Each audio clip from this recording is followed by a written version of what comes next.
Hi, roses. If you're new, I'm Rosie, and roses are red. So I'm gonna get right into this energy for whoever's watching. Any sign can relate. Let me know. Stick around to the end. Let me know if you're relating. The energy is that there's a message coming in. Refresh the page. There's a message coming in. Refresh. Something about refresh message that's coming in. Let me know if this message comes in. Someone's moody.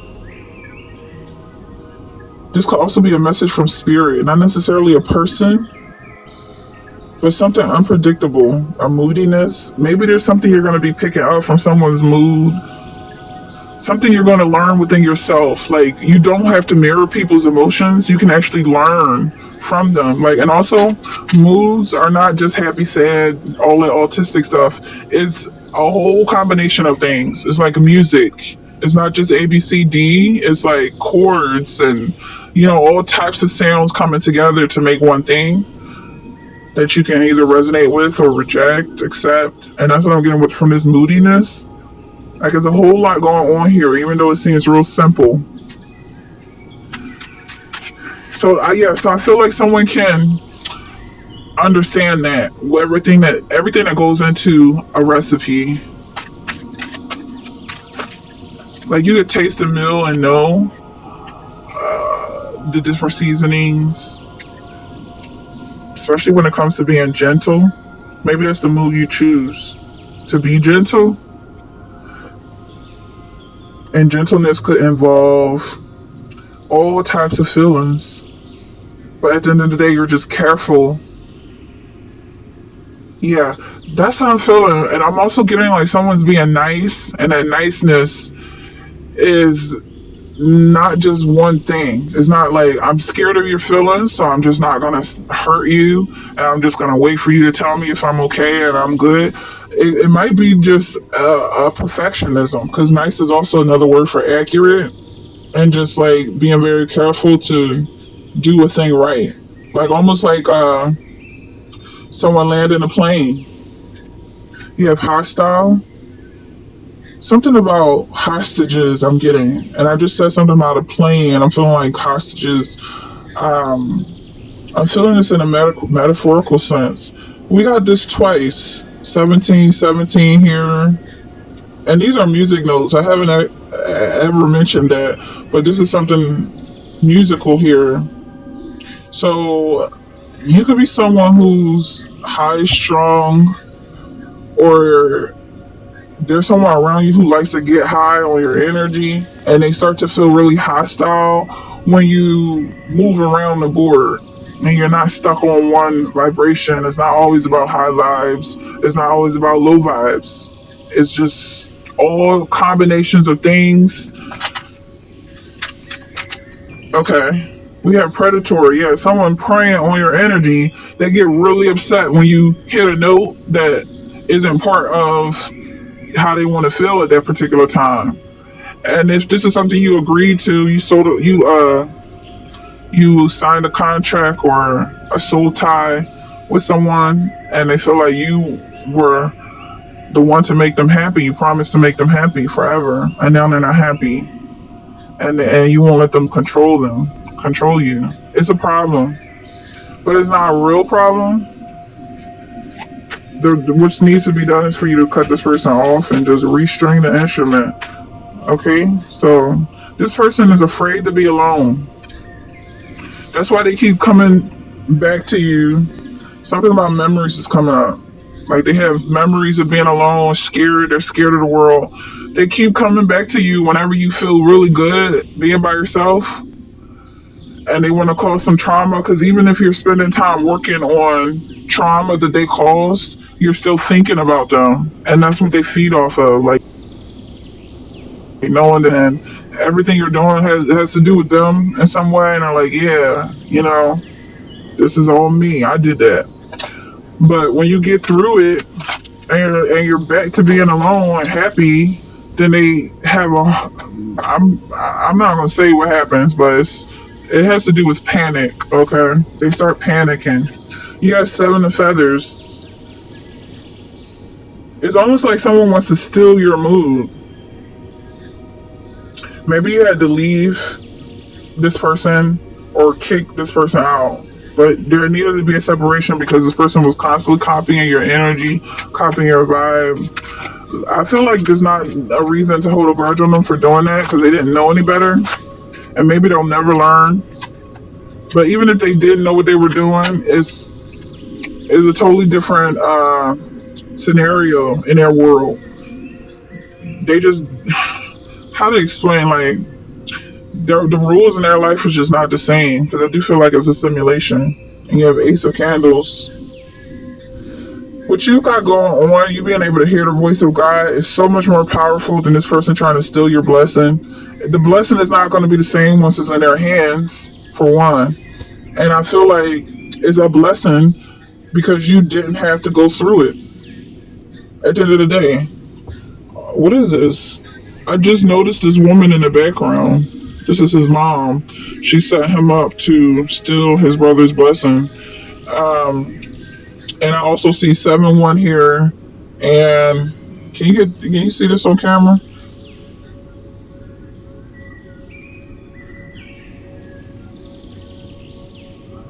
Oh, you can't even see. Yeah, so I'm seeing 7-1, 17-17 here.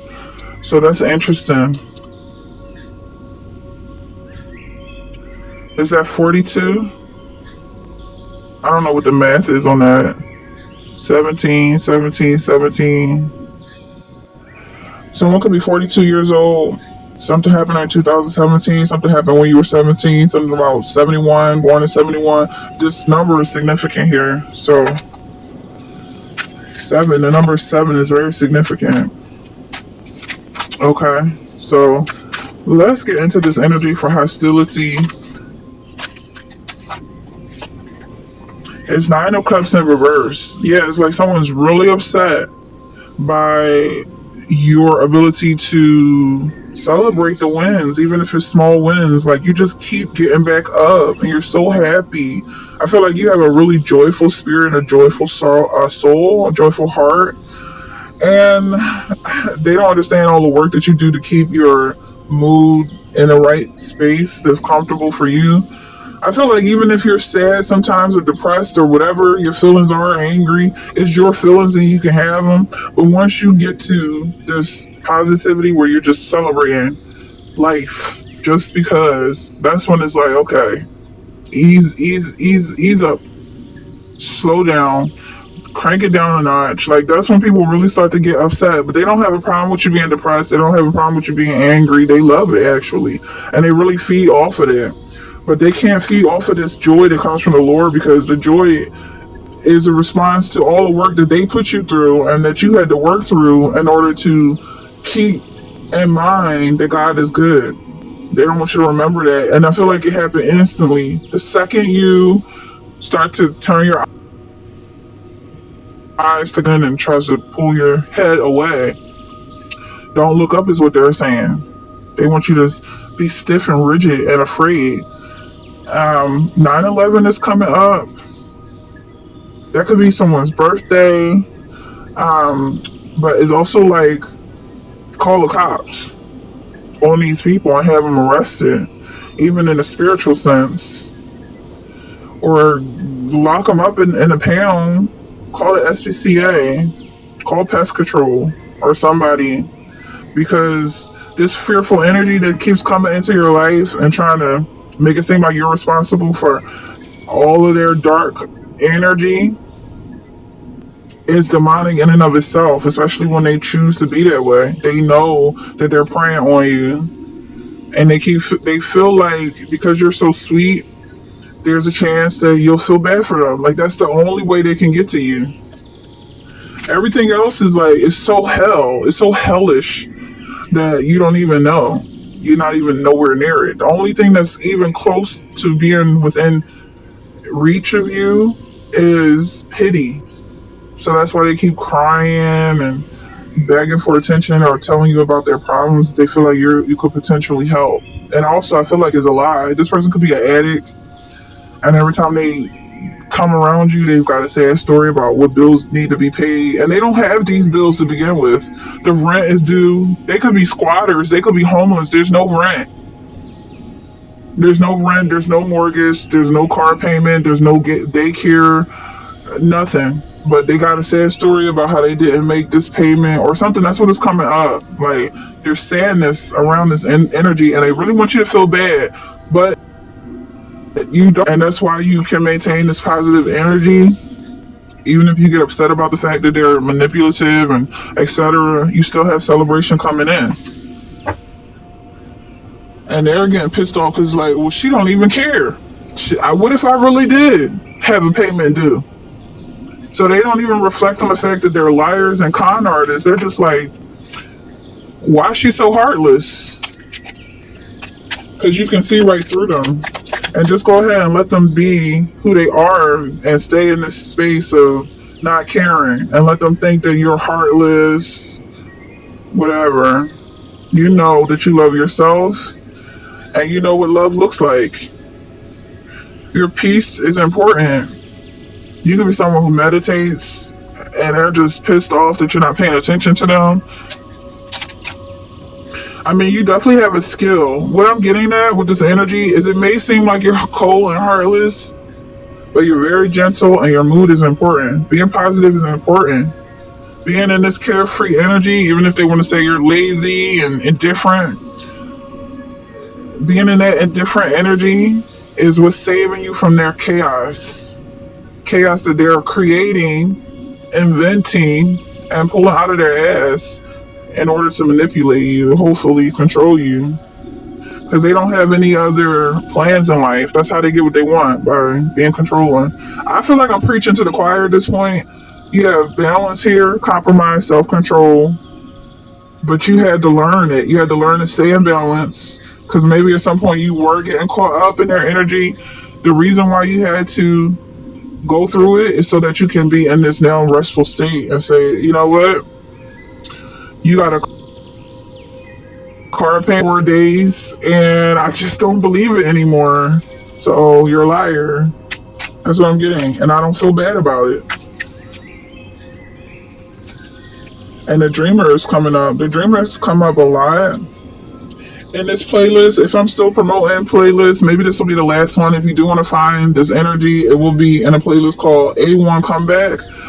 But I just feel like we're in a space where we won't be really quantum leaping for a while. Like, we're going to be in this restful energy where it's just, you've been through a lot and now it's time to take a break and just relax and know that you're good, even if the next person isn't good. Someone trying to get in your energy and ruin things for you. This Eight of Water here, and something is coming up about you being unpredictable, or they are very unpredictable when searching out your mood. I feel like your mood is very predictable. It's very clear that you're going to go right back to the light, even if someone tries to bring you down. Even if you seem like you're lost, you're still walking towards God. You might be losing your haters in the dust, and that's a very good thing. The Wheel of Fortune is coming up. Money on the way, of course, as usual. You have a fresh new start or the end of delays. So if it was delayed in the past, your money, your wealth, your reward, your results, if they were delayed in the past, you start to see them more often. It was like it hit a bottleneck. Things were getting stuck. And now you're good. So I'm going to close this energy up. And finally with the Nine of Wands, yeah. As usual, it was attacks coming towards you, but you just keep this mantra. I'm not being attacked. I'm in a safe space. Even if I'm surrounded by haters and predators and what have you, it's not there and I don't see it. So if that's something you're resonating with, let me know in the comments. Thank you so much for watching, and I'll see you in the next one.